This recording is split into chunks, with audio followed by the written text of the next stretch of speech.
What's going on? Andrew coming at you, and in this one, I thought it would be interesting to give you my thoughts and takes on the Kyle Rittenhouse case and the not guilty verdict.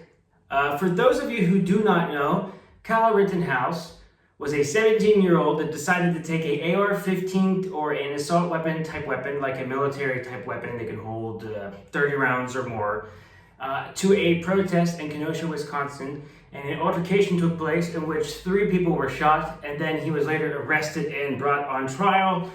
Conservatives say that it is self-defense, and that people on the left say that Kyle Rittenhouse knew what he was doing when he went there. He was going there with the intention to cause a conflict so he could get a legal kill, if you will. Looking at this case with even my American eyes and views from overseas, I think it's crazy and insane that we're even having this discussion. But looking at it with my understanding of the American law, the thing is, in America, if you have a gun and someone comes after you, which was what happened in this case, the first person that was shot had just left a hospital for mental illness just recently beforehand. There's a good chance they weren't even connected to BLM. He was very aggressive towards the man. He had thrown something at the man. He had chased the man, and you could make an argument he was going for the gun. He was then shot 4 times and killed. At that point, you can say that yes, this was considered self-defense. But the messed up thing in the US system is that if you have a gun, someone could then take that gun and shoot you, so then it gives you just authority to shoot someone. You know, there was a famous case with George Zimmerman where he shot Trayvon Martin, where he said that he was breaking into homes, or he saw them around homes. The police said, please do not get involved. We will come and investigate. He got involved anyways. There was a fight, and then he shot the man, and then he got away for the same reason. To me, self-defense should only be used in the American system if you're in your own home when someone breaks in and your life is at risk, then yes, you should be able to shoot them. Or if your life is at risk and you're driving in a car and someone's trying to carjack you or something, okay, I see those 2 examples. I don't believe that the forefathers ever intended that people would take firearms to protest. I'm not surprised that this guy is not guilty. But looking at this case over and over again, I asked myself 2 questions. Where the heck were the parents, number one? Because Kyle Rittenhouse got a gun from his sister's boyfriend. Apparently he got it so he could go hunting and shooting on the farm. He decided to then get that gun, bring it to this protest. People saw this young man with a gun. Yeah, he had a med kit with him, but he had an AR-15 type of weapon, and he was in that situation. I look at Kyle and I say, you know, he's a 17-year-old. 17-year-olds do stupid things. I will never know what his intention was. I do know that 15 days beforehand, he was filmed saying that he wished he had an AR-15 while he was looking at people looting so he could shoot them. So that at least says that fantasy could have been out there a little bit. He might have not intended for it to happen, but the issue is as soon as it happened and he shoots that one guy, you have another man who had a skateboard that used to skateboard to attack Kyle and hit him in the head. Kyle then shot and killed that man. And then a third person actually also had a firearm, who shouldn't have had a firearm there either, but it was a concealed carry, and he pulled out a gun and then he was shot as well. So all by Kyle bringing this gun, it created a situation where as soon as the first shooting happened, people didn't know, was that a justified shooting or not? No, people are assuming that there's an active shooting situation going off. So now you got people attacking Kyle who are assuming that he's going to just start shooting at the people. So by him bringing that gun there is a crazy and dangerous situation. I feel like if I ask any reasonable person, should you be allowed to bring a firearm to a protest? Everybody would say no. People do crazy stuff in a protest. People get angry. But if you are going to go to a protest with the goal to protect a gas station or protect some type of private property that isn't yours, there's something not okay with that. Like, it sucks if a Target or a Walmart gets burned down. That's terrible, but Walmart and Target are going to be all right. You can't get someone's life back once they get killed over something so senseless. And you can't argue in that situation, the gun is an agitation. It's an agitation. If people are protesting and saying that cops are hurting minorities or not doing a good job policing in those cities, and then they see a bunch of white men who seem like they're white nationals or could be white nationals carrying guns, it's going to add agitation, whether the intentions were good or not. It should not be allowed. You're pouring gasoline on a fire. And I think we have to look at the U.S. system and make some serious, cases and decisions. Otherwise, this person just got a legal kill.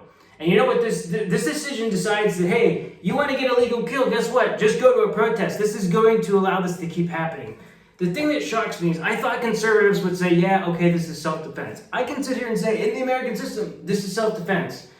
But to put Kyle as a hero, or for people on the Republican side to see this as a big win or putting him up there as a hero, there's something wrong with you there. That is not okay. This weird fantasy that you're going to go and protect property and shoot someone. Like, guns should only be used in the last possible resort. I wish we didn't even have them in the first place, but we have to be able to look at our system. Because when you're outside of the U.S. system and you're looking at this case, you're like, this is insane. This is literally insane. Why are we even having this conversation? Why are we talking about this? Why is this considered self-defense? Who would think, when you live in a society where it's so easy to get guns, that a 17-year-old is taking a gun to a protest, the bad stuff would happen? Who would think, when you have regular Joes shooting firearms and doing vigilante justice on the streets, that you would have situations where people could confuse that for an active shooter and then go after that person where he shoots more people? Because then, well, it was self-defense, and then it was self-defense again. But how many times can you self-defense someone until it's considered a crime? What is it, 10 times? If he shoots 10 people that start going after them, that sounds like, in most cases, we consider that to be a terrible event. But is he doing self-defense 10 times? If people, like, what precedent is it? People just keep running after him and he just keeps self-defending. At what point do we look at this logically with brains and say, when someone uses a firearm and puts the law into their own hands, that it's going to cause dangerous and bad situations, and you have to be held responsible for that? Who wants to live in that world where this is happening? Like, we just literally had like an attempted coup on our government, January 6th. There are angry people out there with firearms that want to do stuff. Don't give them a reason to, and don't give them something to hide behind. I do believe if Kyle was older, and that it would be harder to get away with what he got away with. I would hope so. I hope that people looking at this see that him being young, and that's the case. Hopefully he can be rehabilitated.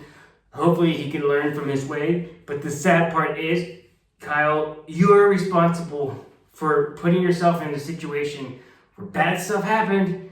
Bad stuff happens in protests. It's horrible. Stuff gets burned down. I don't think anybody thinks people should be having guns. I mean, think about it, guys. Like, sports teams win championships, and sometimes still bad stuff happens and riots happens, even though people are happy. When enough of us get together and are emotional about anything can happen. That's why you have the police deal with those situations. I'm so embarrassed by this. I'm so embarrassed that people on the right would defend this type of behavior. Like, be an adult. Look at this like through an adult's eyes, and not some weird, strange fantasy that you have that you're gonna shoot somebody because you're gonna protect the Wendy's. Like, what is wrong with you? I like burgers too, and French fries too, man. But like, if Wendy's burns down, it's gonna be okay. I'm sorry.